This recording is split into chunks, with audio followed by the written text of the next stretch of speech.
അധ്യായം 7. അവൻ കടന്നു കളഞ്ഞു. ഹോട്ടലിലെ മുകൾ നിലയിൽ ഒരു മുറിയിൽ ആദ്യയുടെ ഒപ്പമായിരുന്നു അഞ്ജലി.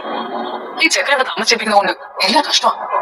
അഞ്ജലി ആദ്യം നോക്കി പറഞ്ഞു, അല്ല നമ്മളതിനെ ഇവിടെ കാവൽ നിൽക്കുന്ന എന്തിനാ? നിന്റെ അച്ഛന്റെ കൊണ്ടുകളില്ലേ ആ മുറിയിൽ അവന്റെ കൂടെ? അവനെ നോക്കിക്കൊള്ളു. തുടക്കം മുതലേ ആദ്യക്ക് അശ്വനെ ഇഷ്ടമേ അല്ലായിരുന്നു. അവൻ എന്ത് സംഭവിച്ചാലും ആദ്യ അത് ബാധിക്കാനും പോകുന്നില്ല. എയർപോർട്ടിൽ വെച്ച് നടന്ന സംഭവത്തിന്റെ ഒരു ദേഷ്യം ഉണ്ടായിരുന്നതിനാൽ അവരെ ഒന്ന് പേടിപ്പിക്കണം എന്ന് കരുതിയാണ് അവൻ അഞ്ജലിയോടൊപ്പം വന്നത്. പക്ഷേ ഇങ്ങനെ കാത്തു നിൽക്കേണ്ടി വരുമെന്ന് അവൻ തീരെ പ്രതീക്ഷിച്ചിരുന്നില്ല. മണ്ടത്തരം പറയാതെ മതി, അച്ഛനൊന്നും ഓർക്കാതെ നമ്മൾ എവിടേക്ക് അയക്കുമെന്ന് നിനക്ക് തോന്നുന്നുണ്ടോ? അഞ്ജലി ചോദിച്ചു. എന്നാൽ മര്യാദയ്ക്ക് വീട്ടിലിരുന്ന് റൊമാൻസ് ചെയ്യേണ്ട നേരത്താ ചെക്കനെ നോക്കാൻ നിന്നെ വിട്ടേക്കുന്നത്. അതിനിപ്പോ എന്താ, നീ എപ്പോഴും എന്റെ കൂടെ റൊമാൻസ് എവിടെ ആവാലോ? അഞ്ജലി ആദ്യയുടെ നെഞ്ചിൽ ചാരിക്കൊണ്ട് പറഞ്ഞു. അവൻ അത് കേട്ട് അവളെ ഇറുകി പുണർന്നു. അഞ്ജലി അവന്റെ കവളിൽ ചുണ്ട് ചേർത്തു. ആദ്യം അവളുടെ ചുണ്ടിൽ ഉമ്മ വെച്ചു. അല്പനേരം അങ്ങനെ പ്രണയത്തിലായി അവരിരുന്നു. ഇടയ്ക്ക് അഞ്ജലി അവളിൽ നിന്ന് മാറി ചോദിച്ചു, ആദി ഞാനൊരു കാര്യം ചോദിക്കട്ടെ? എന്താ? ആദ്യം അവളെ നോക്കി. അല്ല ചേച്ചി ഇപ്പൊ തിരിച്ചു വന്നില്ലേ, അതിനെ കുറിച്ച് എന്താ നിന്റെ അഭിപ്രായം? അവള് വന്നതല്ലോ, നിന്റെ അച്ഛൻ വരുത്തിയതല്ലേ? നീലിമയെ കുറിച്ച് പറയുമ്പോൾ ആദ്യക്ക് പഴയ സ്നേഹമുണ്ടോ എന്ന് പരീക്ഷിക്കുകയായിരുന്നു അഞ്ജലി. എന്നാ അത് പോട്ടെ, ആ കൊച്ചിനെ തന്ന സിദ്ധാർത്ഥാണെന്ന് നിനക്ക് തോന്നുന്നുണ്ടോ? അഞ്ജലി ചോദിച്ചു കേട്ട് ആദ്യം മിണ്ടിയില്ല. അപ്പോഴൊക്കെ അഞ്ജലി അവനെ തന്നെ നോക്കി നിൽക്കുകയായിരുന്നു. എന്താ നീ ഒന്നും മിണ്ടാത്തത്?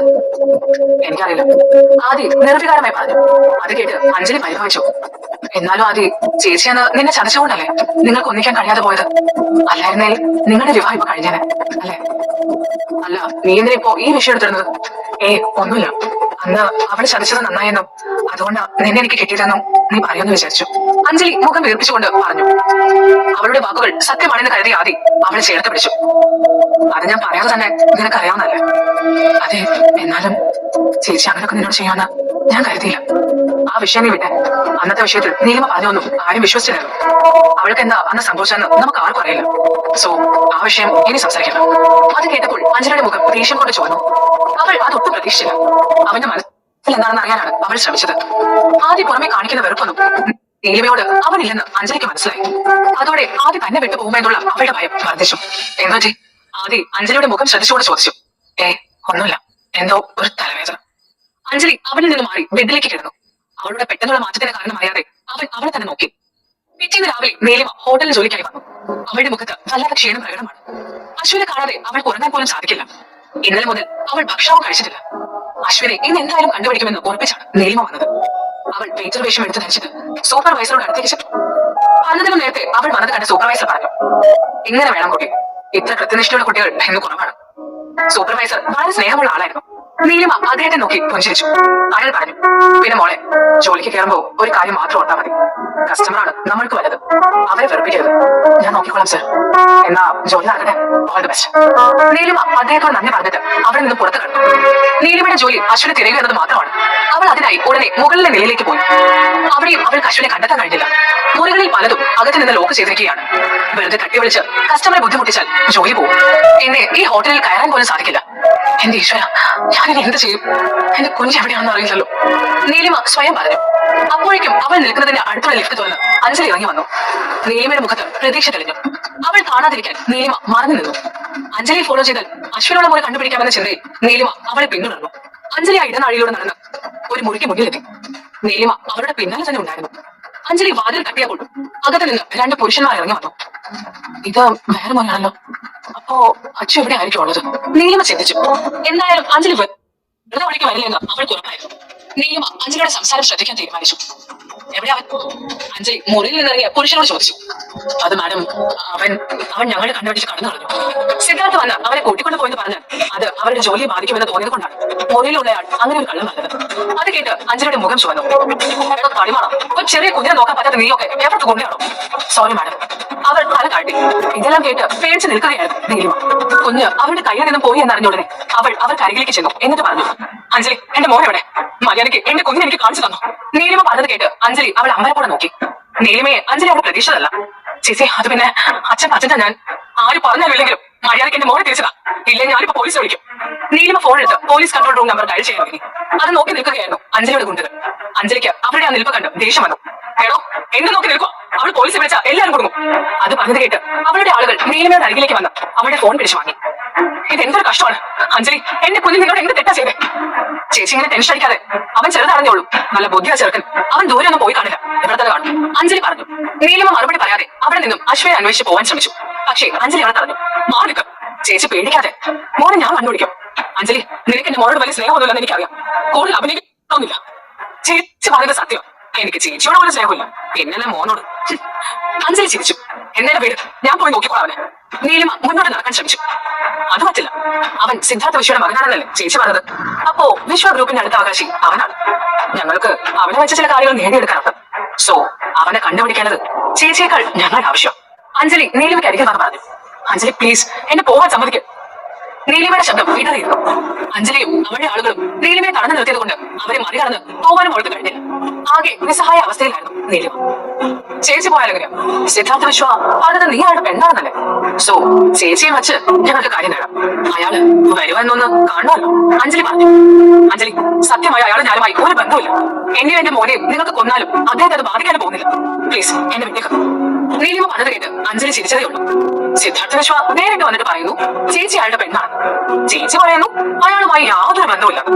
ഞാനിപ്പോ ആര് പറയുന്ന വിശ്വസിക്കണം? നീലിമ ആകെ കുഴഞ്ഞു.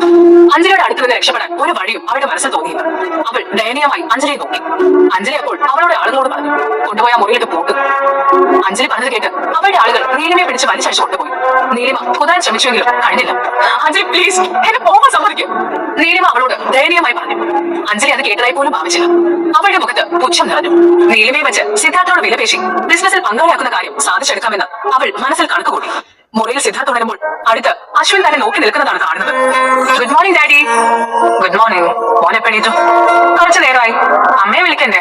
ഞാൻ ഡാഡി ഉടനെ വേണ്ടി വെയിറ്റ് ചെയ്യായിരുന്നു, അശ്വിൻ പറഞ്ഞു. അത് കേട്ട് സിദ്ധാർത്ഥ എഴുന്നേറ്റിരുന്നു. എന്നിട്ട് ഫോൺ ലോക്ക് തുറന്ന് അശ്വിന് കൊടുത്തു. അശ്വിൻ കൂടെ ഉണ്ടായിരുന്നത് കൊണ്ട് സിദ്ധാർത്ഥന് ശരിക്കും ഉറങ്ങാൻ കഴിഞ്ഞില്ല.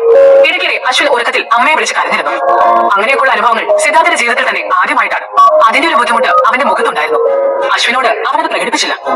ഡാഡി, അമ്മയെ വിളിച്ചിട്ട് എപ്പോഴും കിട്ടുന്നില്ലല്ലോ, അശ്വിൻ പേടിയോട് ചോദിച്ചു. ഉറക്കച്ചടവ് മാറാതെ സിദ്ധാർത്ഥ ഫോൺ എടുത്ത് നീലിമയുടെ നമ്പറിലേക്ക് ഒന്നുകൂടി ഡയൽ ചെയ്ത് നോക്കി. അശ്വിൻ പറഞ്ഞതുപോലെ കോൾ കണക്ട് ആവുന്നില്ലായിരുന്നു. സിദ്ധാർത്ഥ ബെഡിൽ നിന്ന് എഴുന്നേറ്റ് ബോഡി ഗാർഡിനെ അകത്തേക്ക് വിളിച്ചു. ആ നീലിമ എവിടെ ഉണ്ടെങ്കിലും കണ്ടുപിടിച്ചിട്ട് മോൻ നമ്മുടെ കൂടെ ഉണ്ടെന്ന് പറഞ്ഞോ. ശരി സർ. ബോഡി ഗാർഡിൽ ഒരാൾ അതും പറഞ്ഞ് ഇറങ്ങിപ്പോയി. അശ്വിന്റെ മുഖത്ത് നല്ല സങ്കടമുണ്ടായിരുന്നു. സിദ്ധാർത്ഥ വാതിൽ അടച്ച ശേഷം തിരികെ വന്ന് അവന്റെ അടുത്തിരുന്നു. മോൻ പേടിക്കണ്ട, അമ്മയുടെ ഫോണിന് ചിലപ്പോൾ വല്ല പ്രോബ്ലം ആയി കാണും, അതാ പേടിക്കണ്ട കേട്ടോ. അശ്വിൻ അത് കേട്ട് അവനെ കെട്ടിപ്പിടിച്ച് കരഞ്ഞു. സിദ്ധാർത്ഥ പെട്ടെന്ന് വല്ലാതെയായി. അവൻ അശ്വിന്റെ തലയിൽ തടവി. താൻ എന്താണ് അശ്വിൻ അത്ര അടുപ്പം കാണിക്കുമ്പോൾ അറിയാത്തതെന്ന് സിദ്ധാർത്ഥ ആലോചിച്ചു. അവനതിന് ഉത്തരം കിട്ടിയില്ല. മോൻ കരയാതെ, അമ്മയെപ്പോ വരും, സിദ്ധാർത്ഥ പറഞ്ഞു. ഡാഡി, എന്റെ അമ്മയ്ക്ക് എന്തെങ്കിലും പറ്റിക്കാണോ? അശ്വിൻ കരച്ചിലിന്റെ ഇടയിൽ ചോദിച്ചു. സിദ്ധാർത്ഥ അത് കേട്ട് അവനെ എടുത്തു ഉയർത്തി. എന്നിട്ട് പറഞ്ഞു, അശ്വിൻ നല്ല കുട്ടിയല്ലേ, അമ്മയ്ക്ക് ഒന്നും പറ്റില്ല. ദേ ആ അമ്മയില് മോന്റെ അമ്മയെ കൂട്ടിക്കൊണ്ട് വരാനല്ലേ പോയത്, അമ്മ എപ്പോ വരും. അത് കേട്ട് അശ്വിന് കുറച്ച് സമാധാനം തോന്നി. അവൻ സിദ്ധാർത്ഥന്റെ കഴുത്തിൽ കെട്ടിപ്പിടിച്ച് കിടന്നു. സിദ്ധാർത്ഥ് അവനെയും എടുത്ത് ഹോട്ടലിൽ വിളിച്ച് ഭക്ഷണത്തിന് ഓർഡർ ചെയ്തു. സത്യത്തിൽ സിദ്ധാർത്ഥ കുട്ടികളെ എടുക്കാൻ പോലും ഇഷ്ടമില്ലാത്ത ഒരാളാണ്. പക്ഷേ അശ്വിനോട് മാത്രം അവന് വല്ലാതെ അടുപ്പം തോന്നുന്നുണ്ട്. പക്ഷേ അതിന്റെ കാരണം മാത്രം അവന് മനസ്സിലാവുന്നില്ലായിരുന്നു. അല്പനേരം കഴിഞ്ഞപ്പോൾ ഭക്ഷണം എത്തി. അശ്വിനെ കഴിക്കാൻ സിദ്ധാർത്ഥ ദോശയും ചട്നിയുമായിരുന്നു ഓർഡർ ചെയ്തത്. അത് ഒരു ചെറിയ പ്ലേറ്റിലെടുത്ത് സിദ്ധാർത്ഥ് അശ്വിന്റെ മുന്നിൽ വെച്ചു. അശ്വിൻ അത് കഴിച്ചില്ല. അവന്റെ മുഖത്ത് അമ്മയെ കാണാത്ത സങ്കടം നിറഞ്ഞു. മോനത് കഴിക്കുമ്പോഴേക്കും അമ്മ വരും. വേണ്ട ഡാഡി, അമ്മ വരട്ടെ, എന്നിട്ട് മതി, അശ്വിൻ പറഞ്ഞു. ആ കുഞ്ഞിന് അമ്മയോടുള്ള സ്നേഹം അത്രമാത്രം ഉണ്ടെന്ന് സിദ്ധാർത്ഥന് മനസ്സിലായി. അശ്വിന്റെ മുഖത്ത് നല്ല ക്ഷീണമുണ്ടായിരുന്നു. സിദ്ധാർത്ഥ് എത്ര പറഞ്ഞിട്ടും അശ്വിൻ ഭക്ഷണം കഴിച്ചില്ല. അവസാനം സിദ്ധാർത്ഥ് ദോശയുടെ ഒരു പീസ് മുറിച്ചെടുത്ത് അശ്വിന് നേരെ നീട്ടി. എന്നാ കഴിക്കും, സിദ്ധാർത്ഥ് സ്നേഹത്തോടെ പറഞ്ഞു. അപ്പോൾ മാത്രം അശ്വിൻ ഭക്ഷണം കഴിച്ചു. അശ്വിന് ഫുഡ് വാരി കൊടുക്കുന്ന സിദ്ധാർത്ഥനെയാണ് മുറിയിലേക്ക് കയറി വന്ന ബോഡി ഗാർഡ് കാണുന്നത്. അയാൾക്ക് ഭയങ്കര അത്ഭുതം തോന്നി. സിദ്ധാർത്ഥ് ഇങ്ങനെ ഒരു കാര്യം ചെയ്യുന്നത് അയാൾ ആദ്യമായി കാണുകയാണ്. എന്താണോ പോയ കാര്യം? അത് സാർ, ആ കുട്ടി ഇന്ന് ജോലിക്ക് വന്നിരുന്നു. പക്ഷേ അവൾ ആരോ തട്ടിക്കൊണ്ട് പോകാന്ന് പറയുന്നു. തട്ടിക്കൊണ്ട് പോയോ? ആര്? സിദ്ധാർത്ഥ ചോദിച്ചു. ഒരു പെണ്ണാണെന്ന് അവര് പറഞ്ഞത്. അത് ആ ആന്റി ആയിരിക്കും ഡാഡി, അവര് എന്റെ അമ്മയെ ഉപദ്രവിക്കും, അശ്വിൻ കരഞ്ഞുകൊണ്ട് പറഞ്ഞു. അവരുദ്ദേശിച്ചത് അഞ്ജലിയാണെന്ന് സിദ്ധാർത്ഥന് മനസ്സിലായി. നിന്റെ അമ്മയെ അവരൊന്നും ചെയ്യില്ല, ഞാനല്ല പറയുന്നത്, സിദ്ധാർത്ഥ് ഉറച്ച ശബ്ദത്തിൽ പറഞ്ഞു. അവന്റെ മുഖത്ത് അഞ്ജലിയോടുള്ള ദേഷ്യം പ്രകടമായിരുന്നു.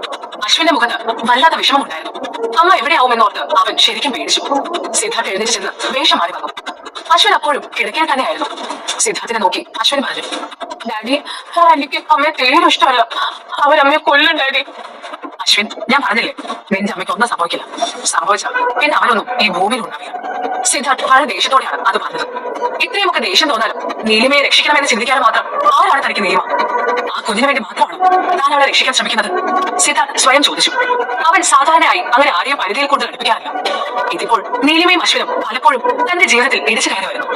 അവരെ അവന് തടയാനും സാധിക്കുന്നില്ല. ഡാഡി, വേഗം ഡാഡി, അമ്മയ്ക്ക് എന്തെങ്കിലും പറ്റുമെന്ന് രക്ഷിക്കണം. സിദ്ധാർത്ഥ് അത് കേട്ട് ചിന്തയിൽ നിന്നുണർന്ന് അവനെ നോക്കി. അശ്വിൻ പറഞ്ഞതുപോലെ നീലിമയ്ക്ക് എന്തെങ്കിലും സംഭവിച്ചു കാണുമോ എന്നൊരു ഭയം സിദ്ധാർത്ഥിന്റെ ഉള്ളിൽ നിറഞ്ഞു. ആരെക്കുറിച്ചും ആശങ്കപ്പെടുന്ന ആളല്ല സിദ്ധാർത്ഥ്. എന്നിട്ടും അവന് നീലിമയെ ഉടനെ രക്ഷിക്കണമെന്ന് തോന്നി.